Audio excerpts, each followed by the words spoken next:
राष्ट्रीय जांच एजेंसी की गुप्त रिपोर्ट के आधार पर रविवार रात को सरफराज मेमन को हिरासत में ले लिया गया। वो इंदौर के चंदन नगर का रहने वाला है। रिपोर्ट में कहा गया कि वो चीन, पाकिस्तान और हांगकांग से ट्रेनिंग लेकर आया है और भारत में बड़े हमले की फिराक में है। उससे अब मुंबई आतंकवाद विरोधी दस्ता पूछताछ करेगा। इससे पहले एनआईए ने मुंबई पुलिस को ईमेल भेजकर मेमन को लेकर सतर्क रहने को कहा था।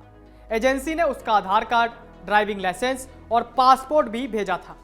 एजेंसी ने यह भी कहा कि मेमन भारत के लिए खतरनाक है। मुंबई एटीएस ने इंदौर के इंटेलिजेंस डीसीपी रजत सकलेचा को बताया कि सरफराज मेमन चंदन नगर के ग्रीन पार्क कॉलोनी के फातिमा अपार्टमेंट में रहता है, जिस पर पुलिस मौके पर पहुंची और उसके माता पिता को हिरासत में ले लिया। इसके बाद देर रात वो खुद थाने पहुंच गया। बताया जाता है कि मेमन अक्सर अलग अलग देशों में जाया करता है। उसके कई राज्यों में ठिकाने होने की भी सूचना है। पूछताछ में उसने बताया कि उसकी बहन की ब्रेन हैमरेज से मौत हो गई थी, जिसकी वजह से वो परेशान रहता था। व्यवसाय के सिलसिले में वो हांगकांग चला गया, जहां वो 12 साल तक रहा। बताया जाता है कि मेमन 2007 के आसपास इंदौर के खजराना में भी रहा। यहां मकान बेचने के बाद वो चंदन नगर आ गया। उसकी कुछ बातों पर संदेह हुआ, जिस वजह से मुंबई एटीएस को पूछताछ के लिए बुलाया गया।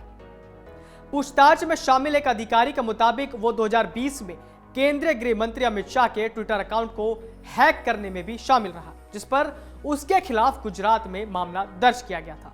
डीसीपी जोन 4 आरके सिंह और एडिशनल डीसीपी जोन 4 अभिनव विश्वकर्मा ने सरफराज से पूछताछ की।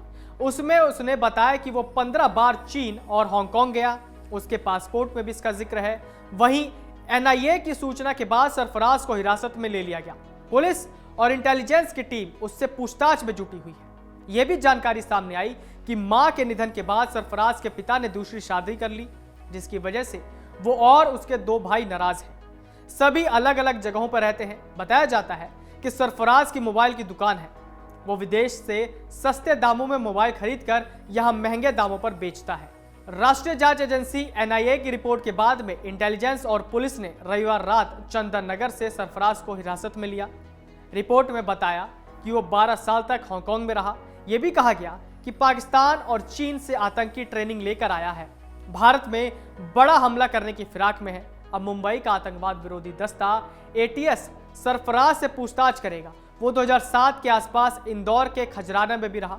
मकान बेचने के बाद ग्रीन पार्क कॉलोनी में आ गया। पुलिस के पास वर्ष 2016 से पहले का उसके पासपोर्ट का रिकॉर्ड नहीं है। उसकी कुछ बातों पर अभी भी संदेह है। बैंक खातों और फोन नंबरों की जांच चल रही है। एनआईए ने गुप्त इनपुट मुंबई पुलिस को मेमन के बारे में सूचना दी थी। एनआईए को जानकारी मिली थी कि वो मुंबई का रहने वाला है। मुंबई एटीएस हरकत में आई और इंदौर के इंटेलिजेंस डीसीपी रजत सकलेचा को बताया कि सरफराज मूलतः ग्रीन पार्क कॉलोनी स्थित फातिमा अपार्टमेंट का रहने वाला है। चंदननगर थाना पुलिस पहुंची तो पहले उसके माता पिता की हिरासत में लिया। देर रात वो स्वयं थाने पहुंच गया। सरफराज के घर पहुंची पुलिस ने उसके माता पिता को हिरासत में ले लिया तो देर रात वो थाने भी पहुंच गया। सरफराज को चंदननगर इलाके में गुप्त स्थान पर कड़ी सुरक्षा में रखा गया है।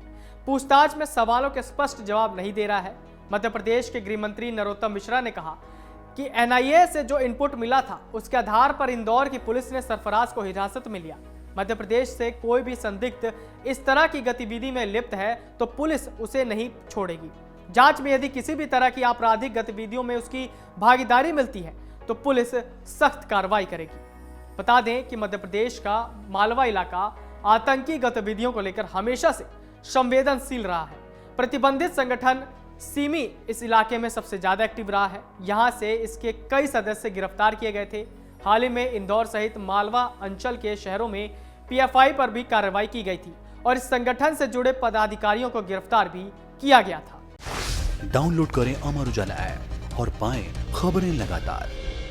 अगर आप ये वीडियो YouTube पर देख रहे हैं तो हमारे चैनल को सब्सक्राइब करें और बेल आइकन को दबाना ना भूलें। अगर आप Facebook पर ये वीडियो देख रहे हैं तो हमारे पेज को लाइक करें।